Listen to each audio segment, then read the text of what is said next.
Chat to Nathan Hellmann from the Financial Care Corporation to give us a sense of how we can better understand our money matters while we are housebound. And I suppose, not the easiest time for any of us, because you may be housebound and the money is coming to an end because you're not earning much, because you're not working. So, Nathan, good morning. Good to have you here on the program. Thanks for talking to us. Good morning. Yeah.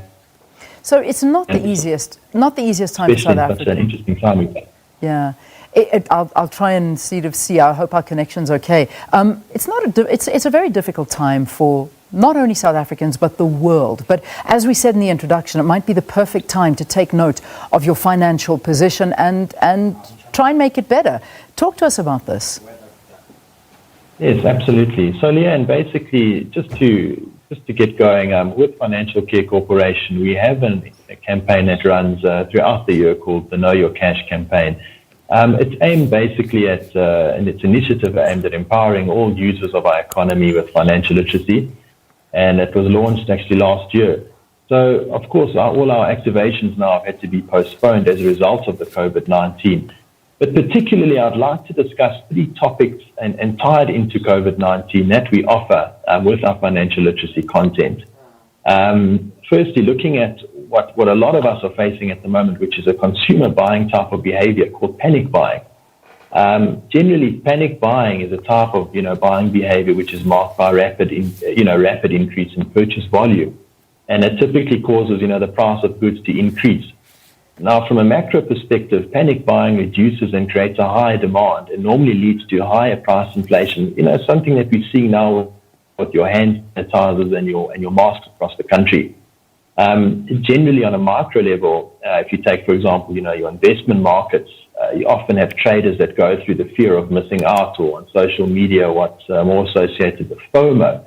It triggers a short squeeze that can exacerbate panic buying. But in amidst this corona outbreak, we're seeing people actually panic buying as a result of fear now. And there's a shortage of supply now that's happening in supermarkets, and people are panic buying, obviously, as a result of the potential lockdown. So now what we have is, consumers that are in the position to stockpile goods, leaving the shelves empty for a long period of time, and therefore disadvantaging other consumers that had to wait for payday. So we're seeing a struggle being created through consumers that are in different earning brackets, unfortunately. Yeah, everything you're saying is so true. I mean, I've just received a voice message from someone saying, you know what, guys, this shutdown's happening. Go out there, stock up as much as you can, whatever you can get your hands on. And I'm listening to this, and I'm cringing at the thought of it. And it's just, this fake news, this news that is going in and out of people is causing a panic that is more disastrous than people actually know. That's just a response to your answer, which is really worrying. But what I need to ask you now is financial institutions and companies in some countries have either suspended payments of bonds and rentals for short-term periods, or are at least discussing it. At this point, it hasn't happened here in South Africa. But regardless of this, how can we clamp down on this unnecessary spending? Well, interestingly enough, Leanne, you raised a very important point with what the overseas markets are basically the methods that they're undertaking now to try and assist consumers in these difficult times. So what we're facing now is we're seeing one of the banks actually just released a payment holiday, which they're going for 3 months now to basically alleviate consumers' debt issues that they will be facing inevitably over the next few months. We don't know actually, unfortunately, at this period, how long it's going to last. Some people are saying 18 months now. That could spell absolute disaster, particularly in the SA economy, because the banks obviously play such an important role in regulating our economy. And if it's an instance of too many people defaulting, it's obviously going to be a domino effect for everyone. At the moment, we're seeing that, half our consumers, so we've got 1.9 trillion, by the way, of consumer debt, okay?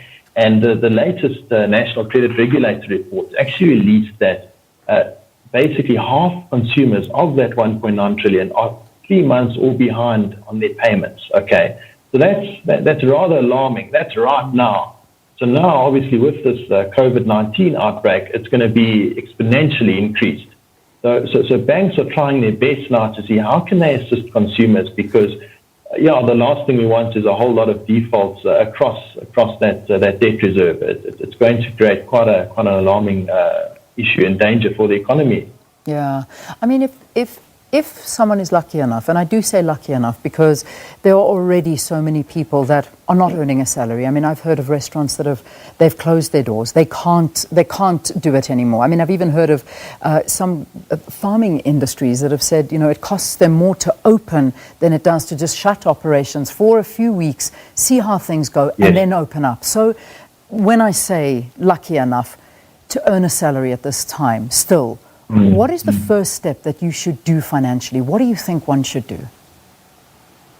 Yeah, well, I mean, before I answer that question, I also wanted to, bring to attention people's ability in saving. Okay, people don't have a good habit of saving in South Africa. And I think, look, ultimately, I'm hoping that this pandemic, like everyone else, will pass us by very quickly. But it's going to be a real wake-up call for consumers at the moment who have not been routinely saving, because had you created some kind of a fund, you'd be able to basically target your needs at the moment now and have some kind of a provision towards making payments, for instance, towards your bond, towards your car, and those vital sort of assets that you have, as well, of course, your food shortages and those type of things that we're experiencing now. As far as a plan that I would try and put in place now, I would speak to my bank firstly. I would see what my position is with them.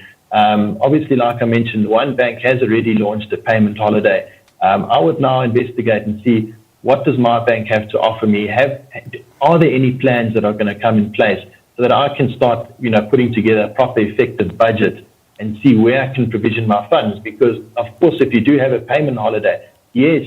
The payment holiday does not mean that those payments are basically gone. Of course, they're going to be added onto your bond at the end of the period. The time that the bond is supposed to be matured. So they're going to add that period on and extend your bond, and interest is going to be charged within this payment holiday. But of course, right now it's all about quick relief. Now it's about having a solution right now to basically just get by. As you mentioned, people's salaries are going to be impacted, especially for commission earners. Companies are going to be going through mass retrenchment. I know, for instance, SAS in Italy, it's a big airline there. They've retrenched 10,000 people. I know there's major retrenchments already going on in this country before this outbreak.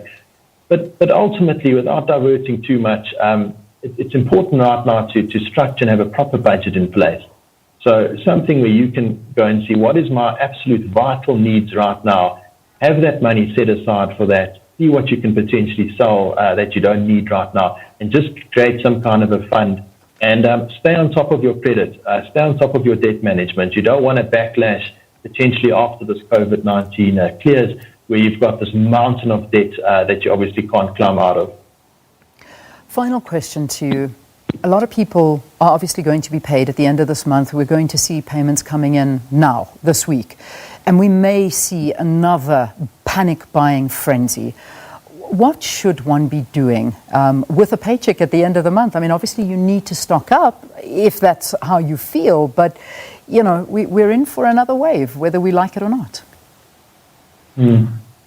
No, it's a good question. I mean, obviously, it's pertaining to everyone. So all consumers are going to be faced with this issue, and that's what makes it so dangerous. I think already now supermarkets as well have put out warnings to say, guys, please don't stock up too much, because of course for them it's affecting their whole method of supply and their whole inventory system. But ultimately, look, you need to also be aware, because of this pandemic that's going on. We're forgetting about all the load shedding that we had. So imagine now stockpiling your freezer with a whole lot of meats and chicken and all that type of stuff, and then to come to a massive load shedding. And if you're not in a position to have a generator, lose all of that essential produce that you purchased. I would say, look, focus on what is the most necessary. I'd say focus on your tin foods, your things that can basically keep for a good period of time. Try not stockpile too much on your fresh type of freezable goods, and really, I think ultimately it's important that we need to try and manage the situation as best as possible. To yes, of course, fear is amongst all of us, but let's try and be as rational as possible. Without basically outspending ourselves and, like I said, putting ourselves into more debt until we fully know exactly what's going on with this COVID-19. I think it's all about really being as well as informed as possible with the news streams, understanding exactly what the situation is. I'm going to leave it there. In place the measures. Yeah. That's it. Nathan, thank you. Nathan, thanks very much for chatting to us. Nathan giving us some advice there. Nathan Hellmann is from the Financial Care Corp. He's a financial advisor, just talking to us about some advice during times like this, and most importantly, that panic buying and stockpiling, remember, all it's doing is lifting the price of basic things.